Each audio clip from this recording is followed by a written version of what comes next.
কি বুলি ক'ব? আচলতে কংগ্ৰেছ যে ৰাইজৰ অন্তৰত আছে আৰু এই হৃদয়হীন বিজেপি দলে ৰাইজৰ অন্তৰৰ কথা বুজি নাপায়। মই অতি আনন্দিত এই কাৰণেই যে পোনপ্ৰথমবাৰৰ বাবে ভাৰতীয় জাতীয় কংগ্ৰেছে শোণিতপুৰ লোকসভা সমষ্টিত একেবাৰে সাধাৰণ শ্ৰমিক পৰিয়ালৰ এজন নিষ্ঠাবান যুৱকক কংগ্ৰেছ দলৰ প্ৰাৰ্থী হিচাপে মনোনীত কৰিছে। যিটো সময়ত বিভিন্ন ৰাজনৈতিক দলৰ নেতাই মাহেকত ২-৩ বাৰ দল সলনি কৰে, সেই সময়ত প্ৰেমলাল গঞ্জুৱে যোৱা ২০ বছৰে প্ৰাৰ্থিত্ব নাপায়ো কংগ্ৰেছ দলক সেৱা কৰি আহিছে। আৰু মই ভাবোঁ যে তেনেকুৱা এজন ৰাজনৈতিক দলৰ নিষ্ঠাবান কৰ্মীক শোণিতপুৰ লোকসভা সমষ্টিৰ সজাগ জনতাই নিশ্চয় আশীৰ্বাদ দিব। হাজৰিকাই কৈছে এইটো অলিক সপোন দেখিছে প্ৰেমলাল গঞ্জুৱে। কাৰণ বিজেপি দলে আচলতে সংবিধানকে বিশ্বাস নকৰে।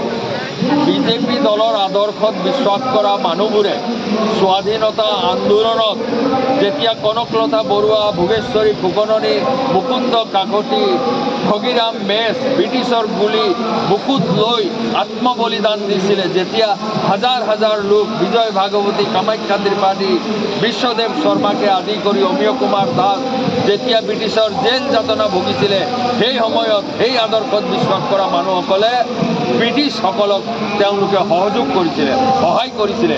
সেইকাৰণে বিজেপি দলত আজি কোনো মুক্তিযোদ্ধা নাই।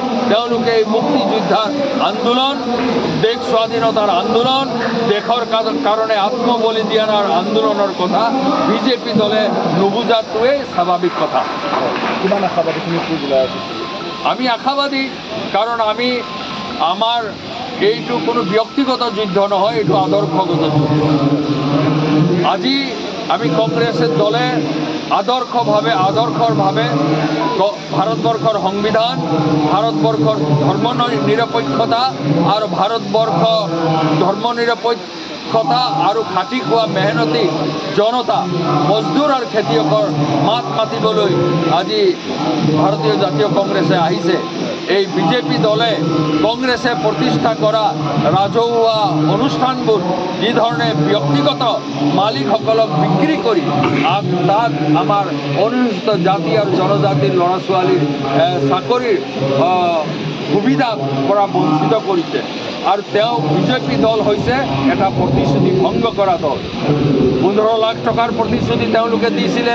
তেওঁলোকে কৈছিলে যে প্ৰত্যেক বছৰে আমি 2 কোটিকে মানুহক চাকৰি দিম। আজিলৈকে হয়তো 20 কোটি মানুহক চাকৰি দিলেহেঁতেন। তেওঁলোকে কৈছিলে অসম চুক্তি আখৰে আখৰে পালন কৰিম। তেওঁলোকে কৈছিলে এক্সপাৰ্ট কমিটিয়ে দিয়া 6 নম্বৰ দফা দাড়ি কমা একেবাৰে পৰিৱৰ্তন নকৰাকৈ আমি ইয়াক গ্ৰহণ কৰিম। আৰু এই কথা কৈছিলে ভাৰতবৰ্ষৰ গৃহমন্ত্ৰী পবিত্ৰ সদনত, পাৰ্লামেণ্টত।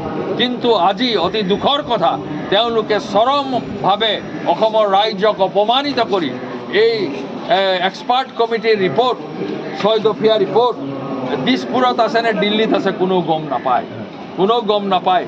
তেনেকুৱা এটা মিথ্যাচাৰী দলক এইবাৰ অসমৰ ৰাইজে এটা উচিত শিক্ষা দিব। যিসকলে কৈছিলে যে আমাৰ চৰকাৰ হোৱাৰ লগে লগে বিদেশীসকল কালি টোপোলা বান্ধি যাব, সেই বিজেপি চৰকাৰে চিটিজেন এমেণ্ডমেণ্ট এক্ট আনি অসমলৈ আৰু বিদেশী ৰপ্তানি কৰাৰ ব্যৱস্থা বাট মুকলি কৰি দিছে। এই কথা অসমৰ ৰাইজে ভালকৈ বুজি পাইছে।